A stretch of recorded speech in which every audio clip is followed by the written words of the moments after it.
Hello there guys, welcome back to another video on my 2000 Porsche 986 Boxster S. Now today we're going to be sorting a few common issues that these cars have. Now the first issue, and it's a big bugbear of mine, the fact that this car does not have any cup holders. Yes, if you are on a medium to long drive, then you'll notice that there's nowhere for you to put your drink. So we're going to be installing a double cup holder today.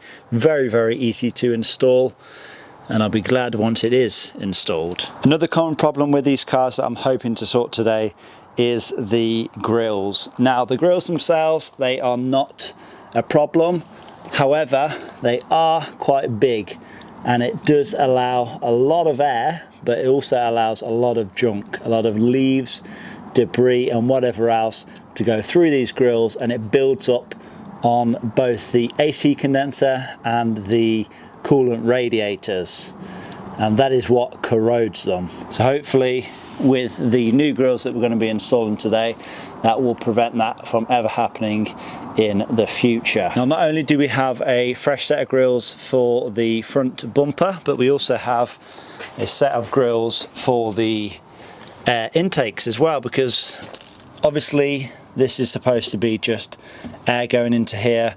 We don't want leaves going into the airbox. You end up with a blocked air filter in no time. So again, we're going to be installing a mesh style grill in here as well. So here are all of the grills themselves then. These are very good quality, not your cheap plastic ones. They are actually steel, so they should last forever. Now as I mentioned, these are the grills for the side air intakes, and we have the 3 grills for the front as well. So that's the grills then, and here we have the double cup holder. Nothing fancy, but it should do the job very nicely. Now if you want to get any of these that I'm installing today for your Porsche Boxster 986, there will be a link down in the description box below. Feel free to check that out and get yourself a set of your own.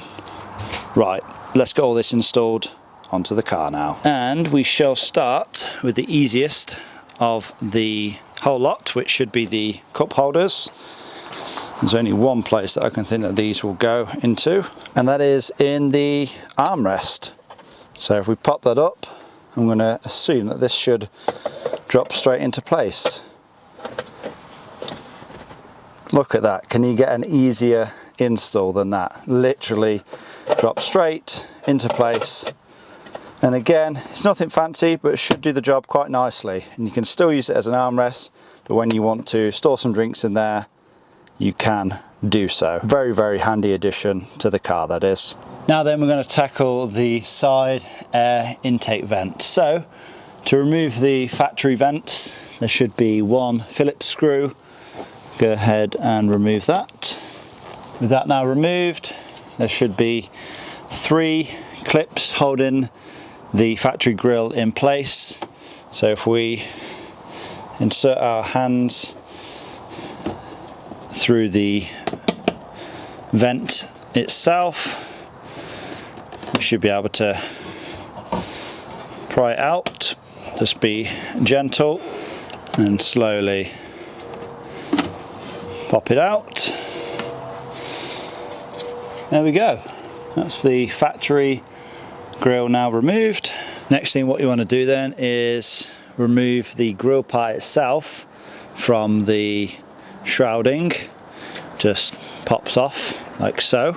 Then we're going to want to get our new grille, and this should just slot right into the existing one.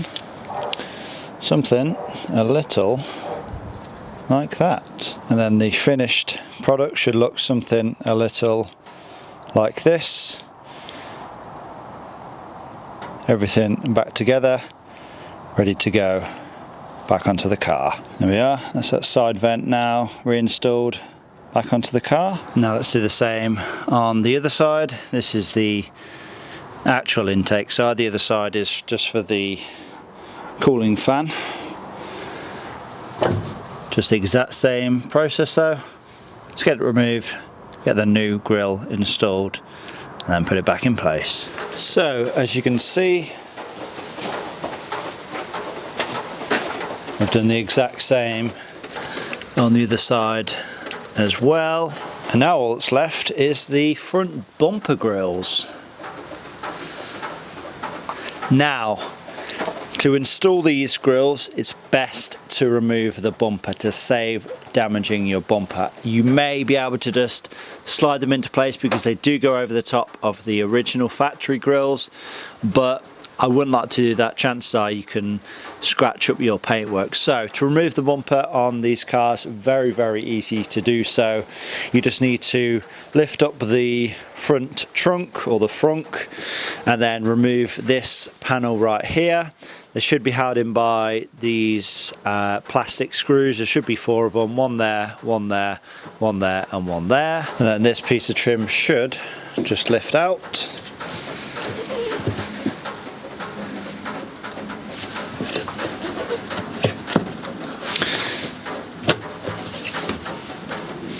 And it should reveal then some Phillips screws. Just these 2 Phillips screws. However, I'm going to leave those till last. Before I remove those 2 screws, I'm just going to remove everything from the side and from the bottom. So we need to remove this side indicator here. And to remove this side marker, basically there is a spring on there.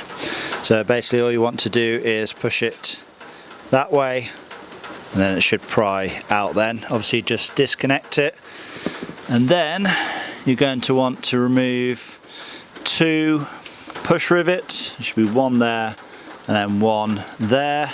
Then you can then have access to behind the wheel arch liner. There should be a Phillips screw pointing upwards and another Phillips screw just there. Obviously the exact same on the other side as well. Then underneath there should be a bunch of these Torx 20 screws. Should be 4 to 6 in total, depending on how many your car has left.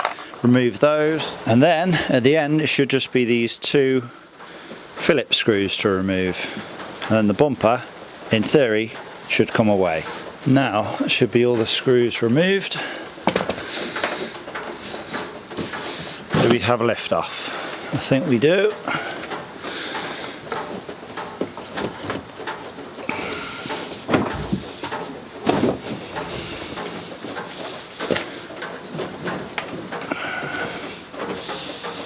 Okay,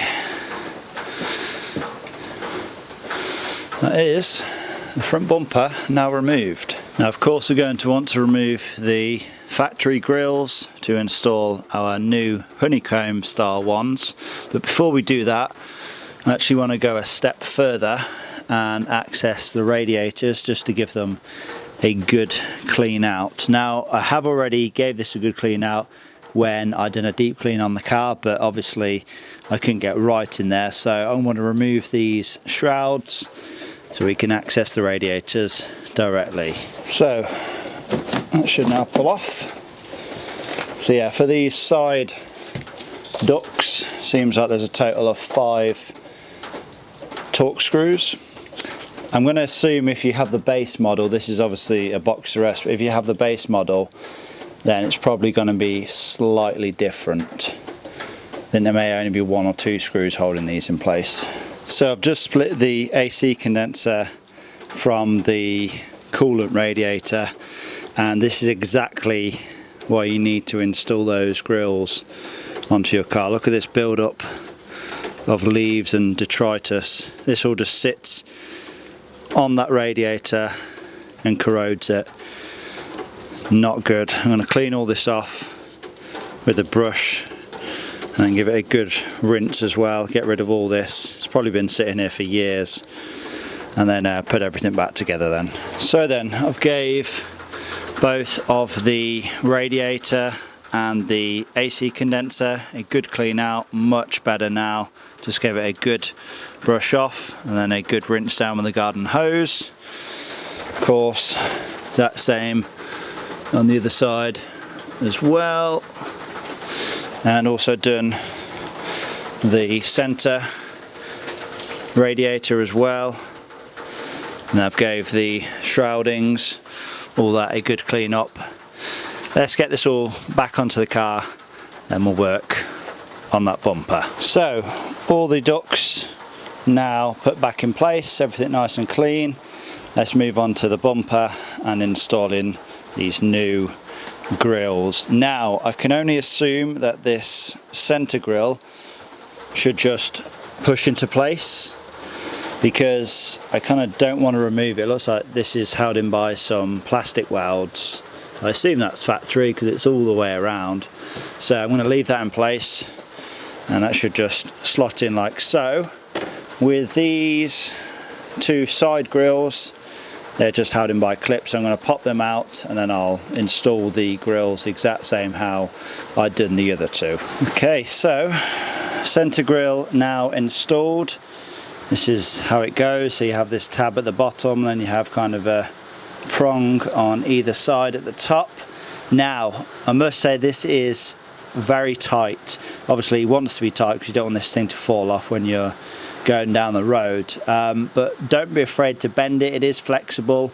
You do kind of have to mold it into the shape, but as you can see it's now in place.